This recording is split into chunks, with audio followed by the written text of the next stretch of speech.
I know I mention quite often that I'm an AOG mechanic, so I just thought I'd show you what the service vehicle looks like as far as our setup. Um, Basically coming in the back door here, it's a Ford Transit E350, 250, I don't know, something like that. It's got a pretty good engine, nice standing height, which is really nice on a rainy day when you're got to be standing around for a while, like doing an oxygen service or something like that. Two, what we call low pressure. It's really not low pressure. They come in at like 2,500 psi. Nitrogen bottles, high pressure nitrogen bottle, which is 5,000-ish. I don't know, something like that when it's brand new. These we do tires, struts, accumulators, servicing with. That one is specific aircraft that have like blowdown bottles and some accumulators that are like 3,000 psi. I know Gulfstreams, that's the one we do the most often. There's a accumulator, you got to open the nose gear doors and you go up inside, and there's two gauges, and one of them is the blowdown bottle and one of them is, I don't know, centering accumulator or something like that. And that blowdown bottle has to be 3,000. So I bumped those up more than anything else. Going inside, we've got this netting. I used bungee cords to put it up because we didn't have anything before this. That bin has like extra oxygen adapters and things like that because they do get messed up. Our 1/2-inch torque wrench. And then this should be, yes, that is the regulator and the hose for the high pressure nitrogen. Over here we have the transfer hose, and this literally has two ends that connect into a bottle, and that's for the little walk around nitrogen portable bottle that we service tires with. Usually you open the valve on this, you take the regulator off, you plug the hose right in. The hose has a gauge, you plug the other end into your big cylinder and you crack this. That's how you control your speed of how fast you fill it, and you probably don't really need to go more than 500 psi. Like elbow length gloves for dealing with labs, safety vests in there, pig mat, extension cord, LPS 1, 2, and 3, and some tape for different things, PRC gun, sump tool.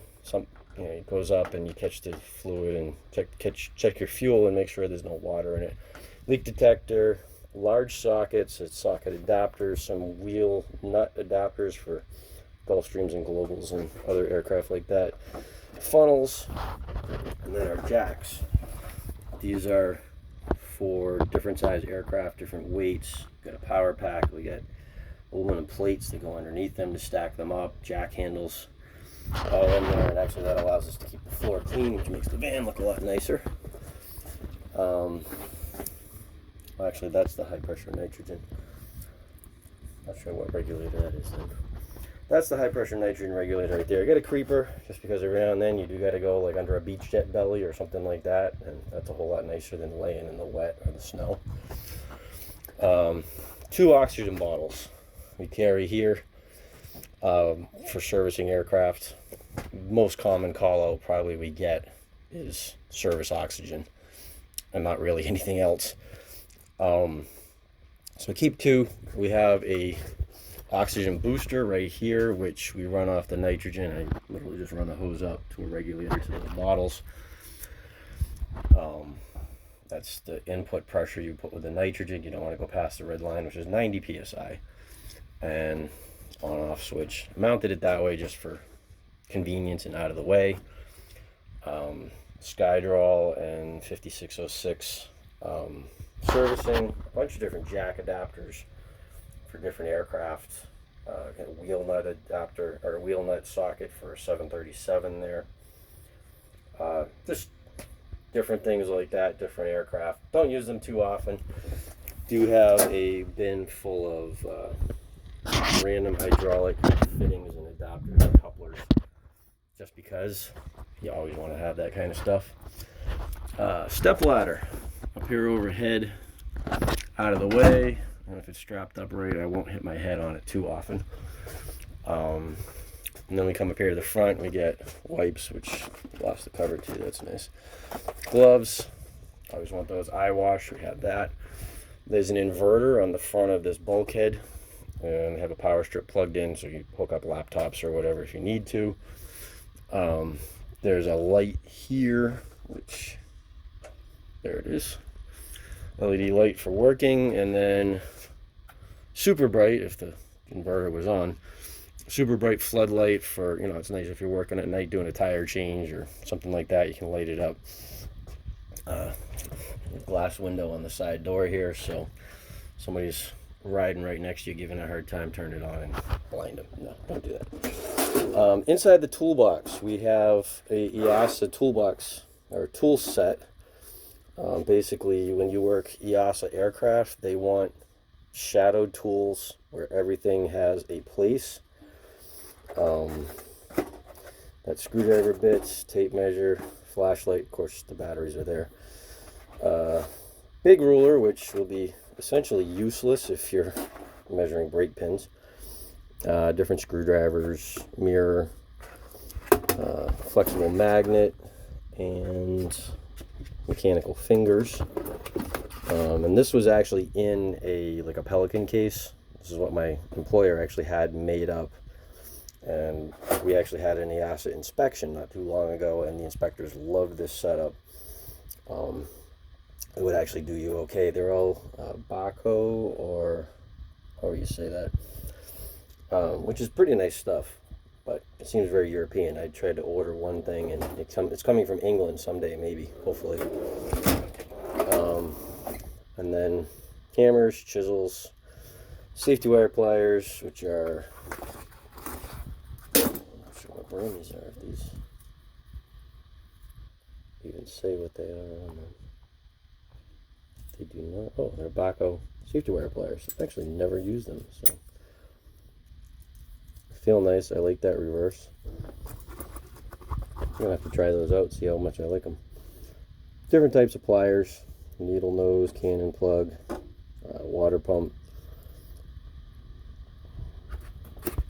sort of duckbills, yucky dikes. Nothing is as good as in Snap-on 808 CF. We got wrenches. We go all the way to 1 inch, all the way down to, this is actually a ratcheting 1/4 inch 5/16, and ratcheting up to 9/16. Interesting. And then of course this is, of course that's a 1/4 inch. And then it goes 5/16, and does it have the all-important? It does not. They didn't give us an 11/32. That's a negative right there. You have to have an 11/32 to work on aircraft. Got some really small angle wrenches here.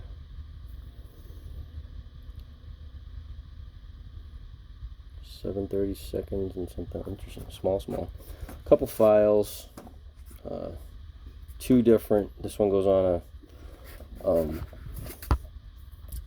breaker bar, 3/8 breaker bar, and your whatever those stupid things are called, crescent wrenches. This right here is your sockets. They're okay, not bad. All 12 point, which is incredibly important for aviation. This goes up to a 9/16 and all the way down to, I can see that on here, 3/16, which is necessary. Breaker bar, wobble, different length extensions, a few swivel sockets. Looks like probably a half.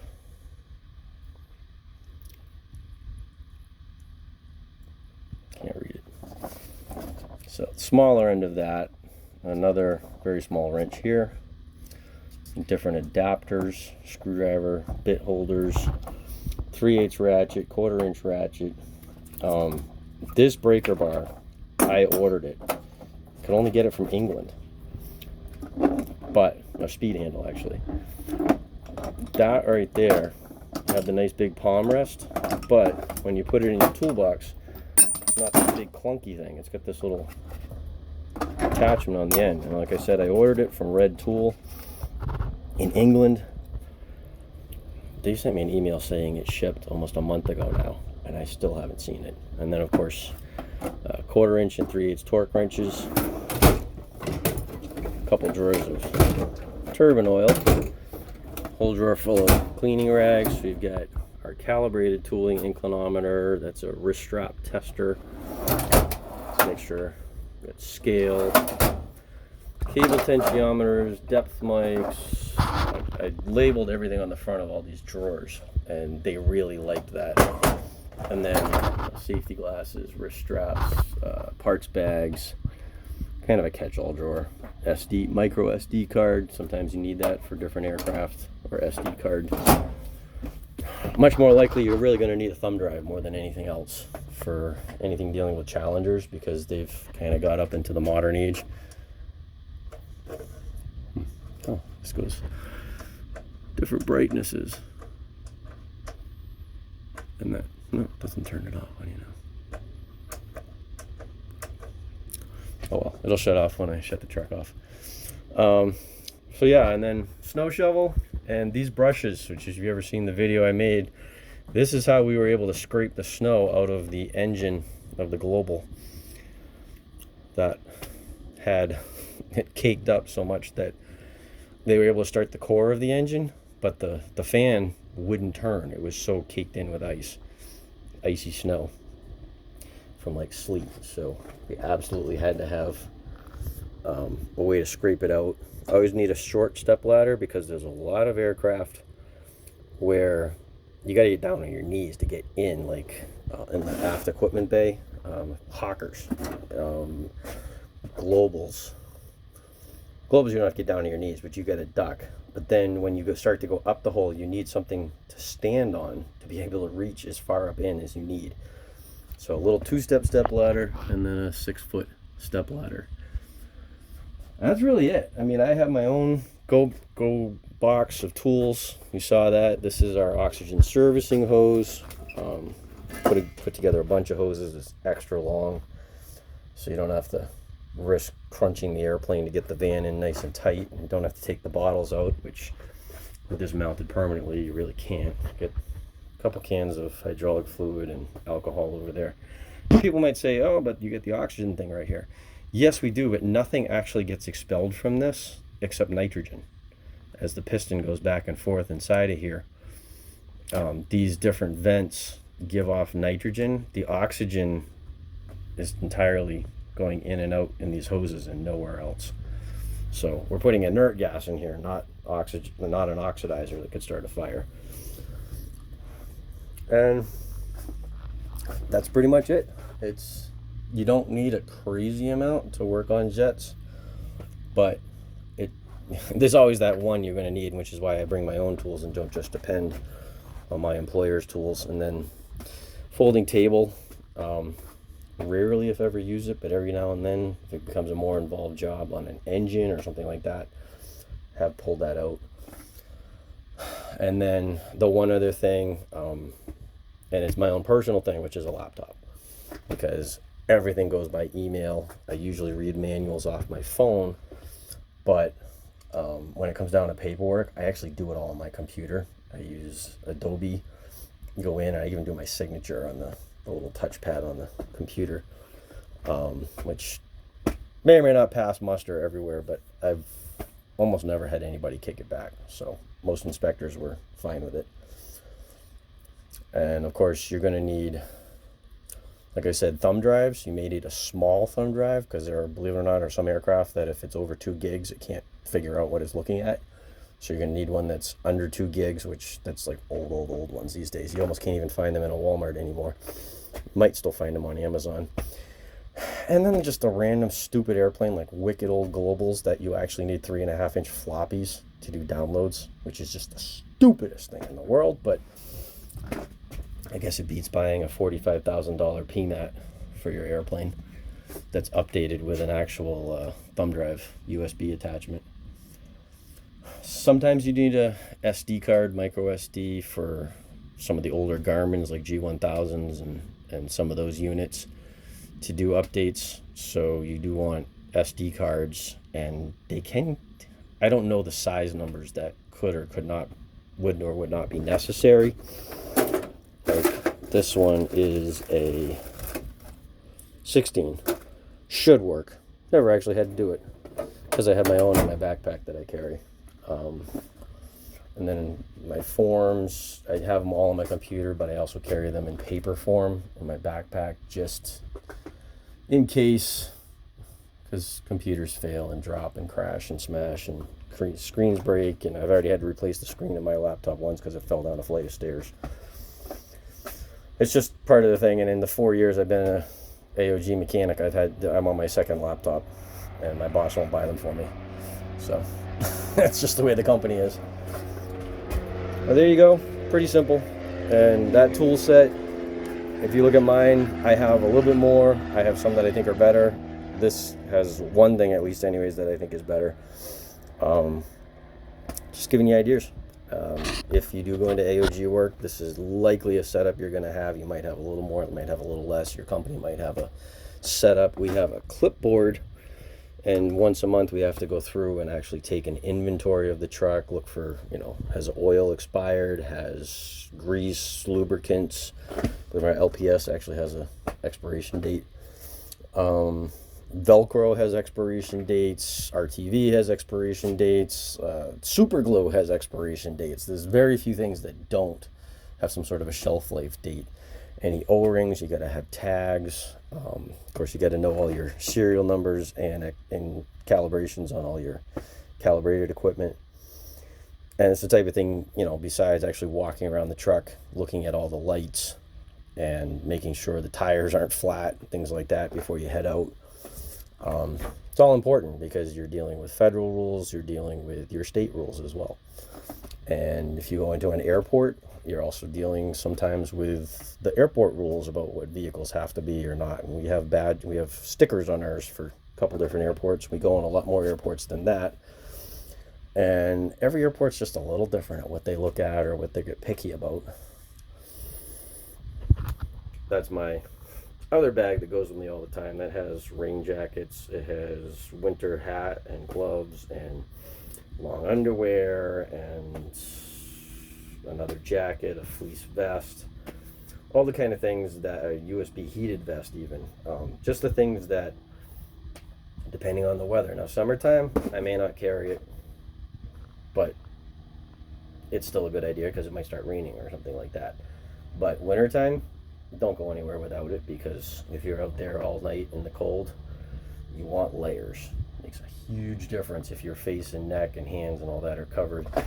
And then my old go-to, if you got to do fine work in the cold, nitrile or latex gloves, believe it or not, increase drastically how soon your hands just freeze up on you and how much more you can stand the cold, especially if it's really fine work, like working with tiny little bits of hardware, safety wiring where you can't use your twisters, or just some things where you have to work by feel. Those make a huge difference when you can't wear regular gloves for whatever the job is. Other things I carry as well as up over the driver's position there, I have a whole thing full of napkins because you never know when you're going to need those. I got a box of spoons because sometimes you don't get a spoon for the drive-through or whatever. I've got my reading glasses because in my 50s now I need reading glasses, and the worst thing that can happen is to not have them and I'm trying to squint at paperwork or a part number or serial number on an airplane. And sunscreen, because you got to think about skin cancer and exposure when you're out all day in the sun. So there you go.